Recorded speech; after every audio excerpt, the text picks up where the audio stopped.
Welcome back to this next video in which we are discussing amphetamine and methamphetamine. Okay, so in this next video what we now want to look at is what are the actual effects of these two drugs. Okay, now we are going to limit our attention completely to the effects of these drugs on the brain. They do affect other physiological systems, but what people are most interested in is what are the effects that these have on the brain and how do they have those effects on the brain.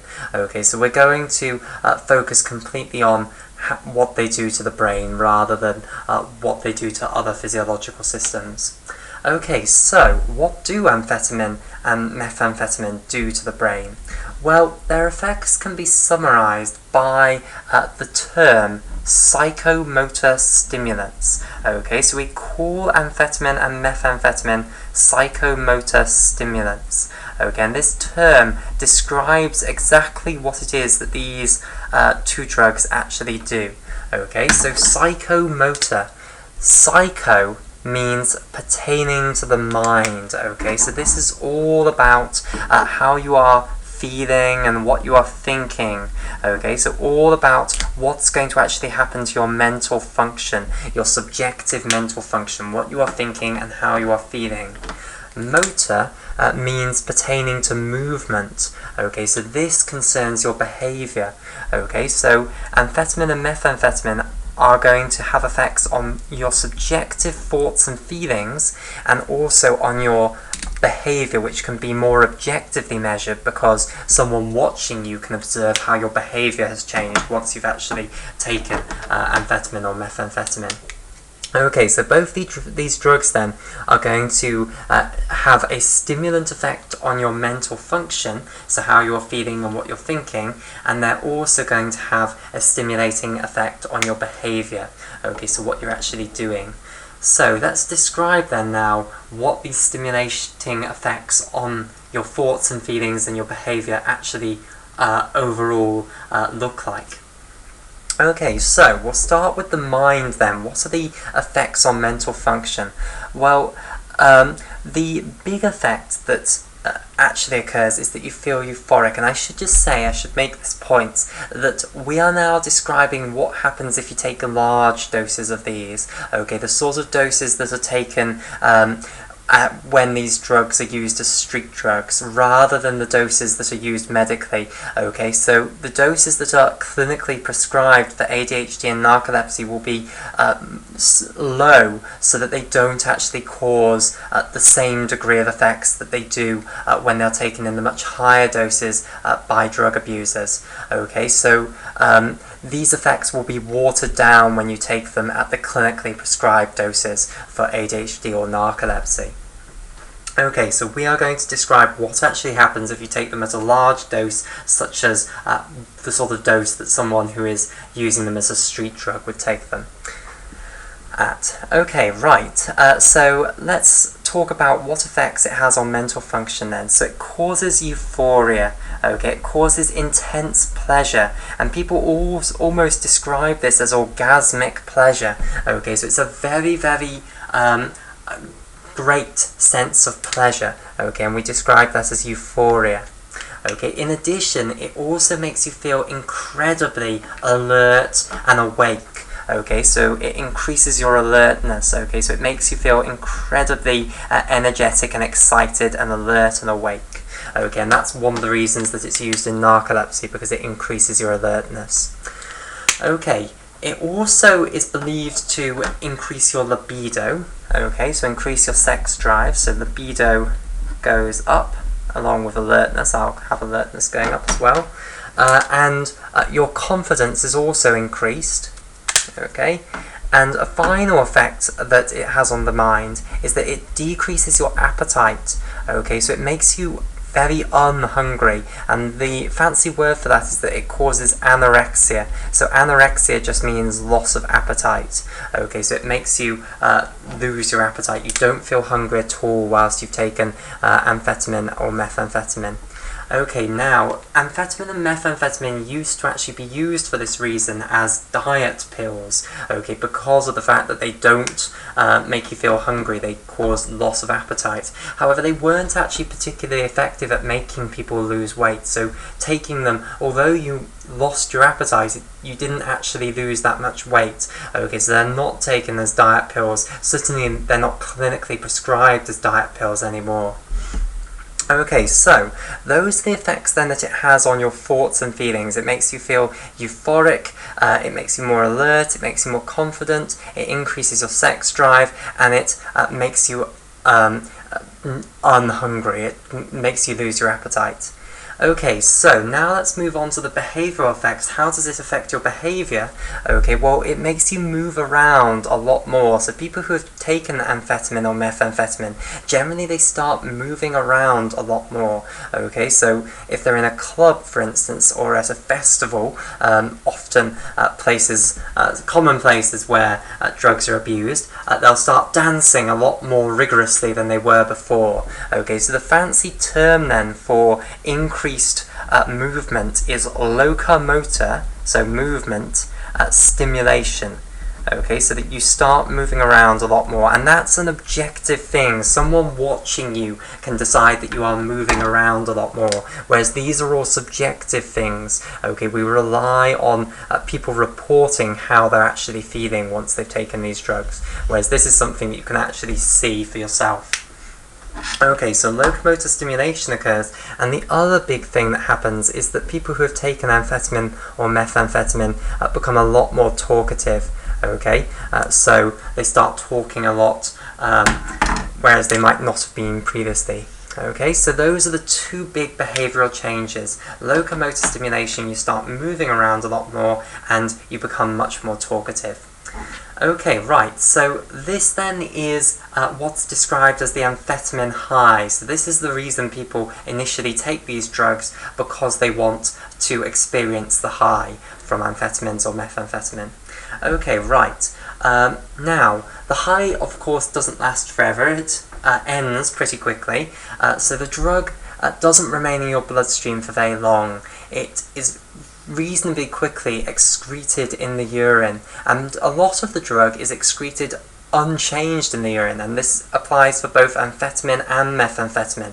Okay, so a lot of the drug can just be excreted into the urine, so after you've taken amphetamine or methamphetamine, you will have a lot of the drug appearing in your urine unchanged.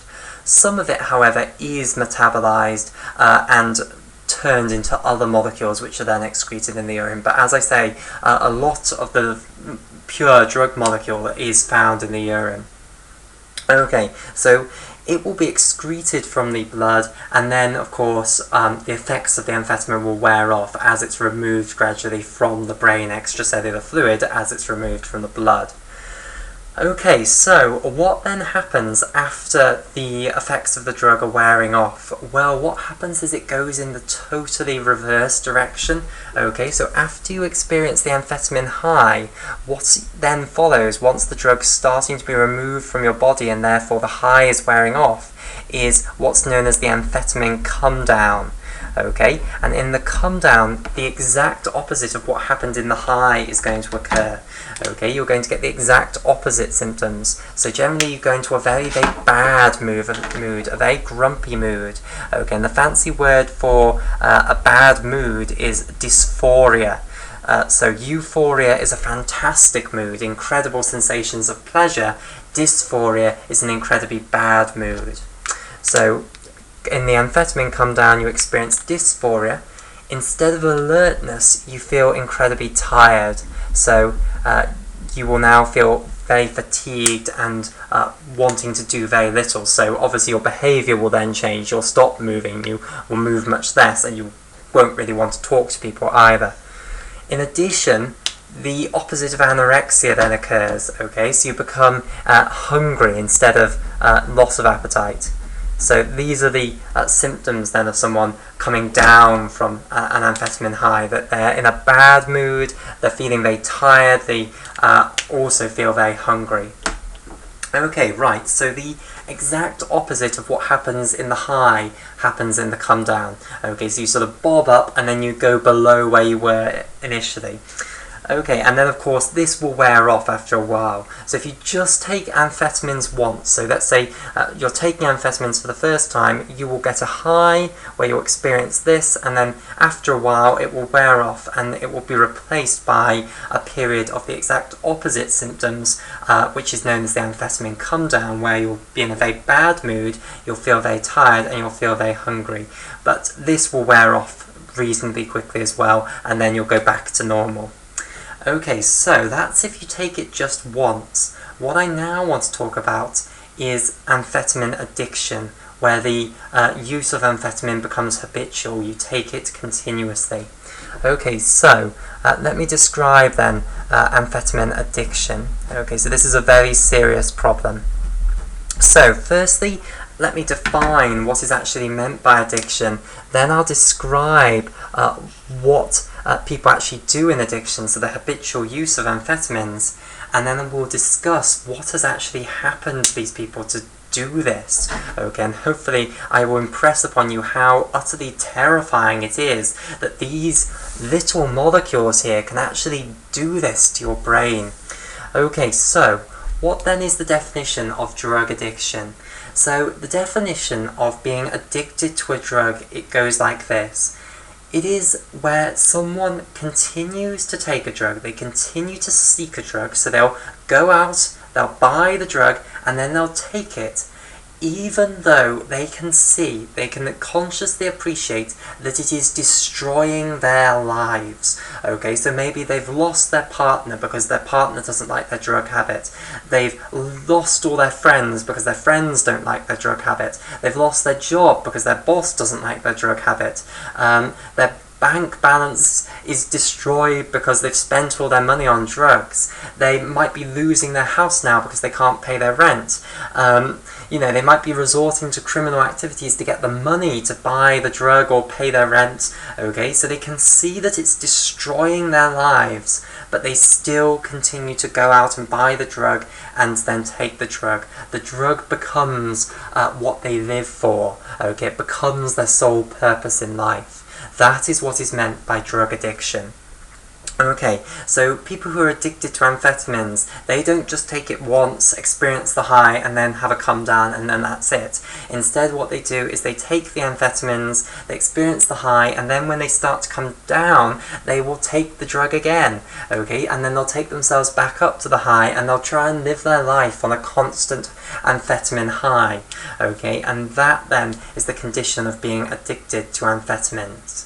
Okay, so if these people were to try and break the habit, if they were to just stop taking the amphetamines, they would experience a much worse version of the come down, okay, than someone who had just taken amphetamines for the first time, experienced a high, and then was experiencing the come down would. Okay, and this much worse form of the come down is called psychological withdrawal. Okay, now amphetamines, unlike other addictive drugs like opiates, do not cause physiological withdrawal, they only cause psychological withdrawal. In fact, coming off amphetamines, stopping your habitual use of amphetamines causes a lot of physiologically good things to happen. Okay, it improves your physiological health hugely. So coming off amphetamines doesn't cause any physiological problems at all. In fact, it's very, very helpful. It improves your physiology, improves your physiological health. But it does cause horrendous psychological withdrawal. And what is meant by psychological withdrawal is that you feel as though you are physically ill. Okay, so we all know what it's like to feel extremely ill. When you can't get out, when you really can't function at all, your brain is just hurting, and all you want to do is go to sleep and stay asleep. Okay, so when you've had a very bad bout of flu, for instance, or if you've had some worse illness, we all know what it feels like to be physically ill and how much it affects your mental function.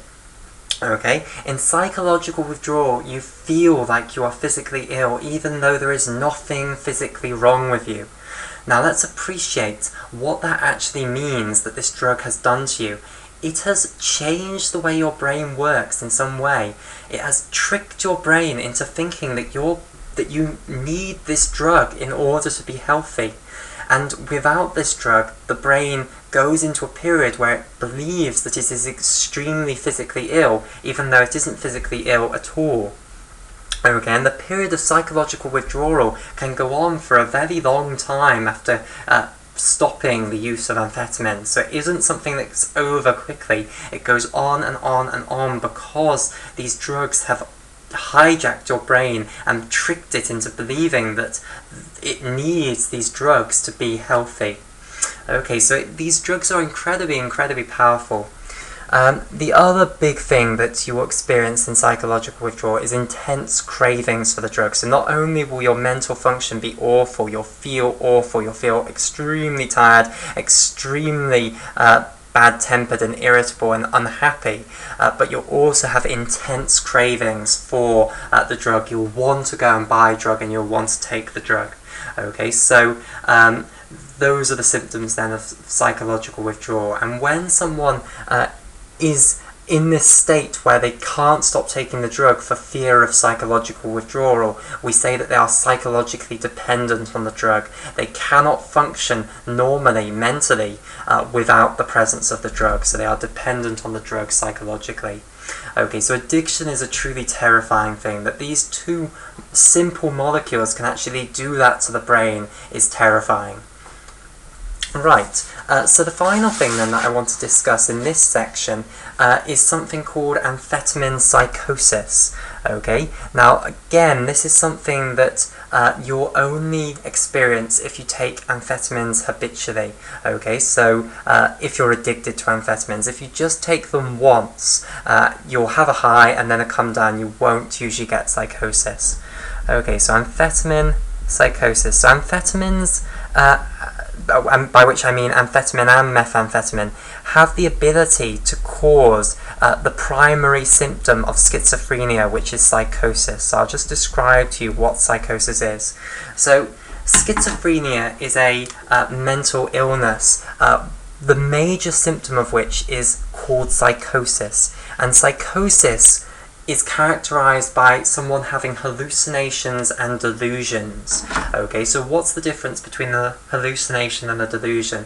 Well, a hallucination means that you perceive stimuli that are not actually there. Okay, so usually in schizophrenia it's auditory hallucinations, so you hear voices that aren't there, you hear things that aren't there. Okay, but you can also have visual hallucinations where you see things that aren't there. So hallucinations means perceiving a sensory stimulus that isn't there. And you can even have other forms of sensory hallucinations. So for instance, touch hallucinations where you're feeling things that aren't actually there. Okay, or tasting things that aren't there, or smelling things that aren't there. Those are rarer forms of hallucinations than auditory or visual, but they're still hallucinations. Delusions, then, is considered more extreme than hallucinations. People who are just having hallucinations, they will acknowledge that, for instance, the voices that they are hearing are not real. They know that they're not real, okay? They know that they are hearing voices. Whereas people who are having delusions, they generally believe things that are absolutely not true, okay, that are obviously not true. So potentially they might be having auditory hallucinations, hearing voices, and then actually believing they're real and believing everyone else is wrong to say that they're not there. Everyone else is mad. Okay, that's what is meant by delusional. Okay, where you believe something that is evidently not true. So you have problems with what you believe. Okay, so in amphetamine psychosis, what happens is people who take amphetamines habitually and are taking them continuously for days and weeks potentially, when the amphetamines have been taken for a long period of time to try and maintain that amphetamine high, then they can actually cause periods of psychosis. Okay, and in amphetamine psychosis, which is very similar in presentation to schizophrenia, it causes very similar symptoms to schizophrenia. Usually what people have is they have auditory and visual hallucinations. So I'll just write this down here. So auditory and visual hallucinations. So they hear voices and they see things that aren't there. Okay. In addition, they have certain types of delusions, and the two main types of delusions that people with amphetamine psychosis generally experience are delusions of persecution, which is one of the major symptoms of paranoia. This is where you believe that someone is out to get you. You believe that someone is trying to persecute you. Okay? Someone who actually isn't trying to do any harm at all, but you believe that they are trying to harm you in some way. So delusions of persecution. Okay, so that's one of the major types of delusion that people with amphetamine psychosis experience. The other type of delusion that people with amphetamine psychosis commonly experience is what's known as delusions of reference. Now, delusions of reference are quite complicated to understand. These are where people attach to everyday experiences messages about their own destiny. Okay, so they attach some sort of something to do with their own destiny to everything in life, to trivial things in life. Okay, so everything they believe has some sort of message that concerns their destiny. Okay, so they'll go on Facebook and they'll read through the statuses of their friends, and they will think that their friends are trying to send them messages, implicit message, hidden messages. They believe there are hidden messages just for them in everything. So they'll walk down the street and see some everyday object and believe that it has a hidden message that concerns them. Okay, so that's what delusions of reference is all about, where someone believes that there are hidden messages about their destiny in things that really don't have hidden messages about their destiny in. So that's what is meant by delusions of reference. So delusions of persecution and delusions of reference are the main two types of delusions that people with amphetamine psychosis often experience. So to summarise then, if you use amphetamines for long periods of time, so you take amphetamines and then to prevent the withdrawal you take them again, and you use them continuously like that, then what they can result in is what's called amphetamine psychosis, which is very similar to psychosis in schizophrenia. You can have auditory and visual hallucinations, and often you become delusional, and the main two types of delusions that are experienced are delusions of persecution, where you believe that someone is trying to deliberately harm you, and delusions of reference, where you believe that everything has hidden messages that are intended to inform you about your destiny. Okay, so in the next video, what we will do is we will have a look at what is understood about the mechanisms by which amphetamine and methamphetamine actually trigger these things. So we'll start by looking at how do amphetamine and methamphetamine cause the high. We'll say a little bit about how they cause the come down when you take them just once. We'll say something about how they cause addiction, and then we'll say something about how they cause psychosis.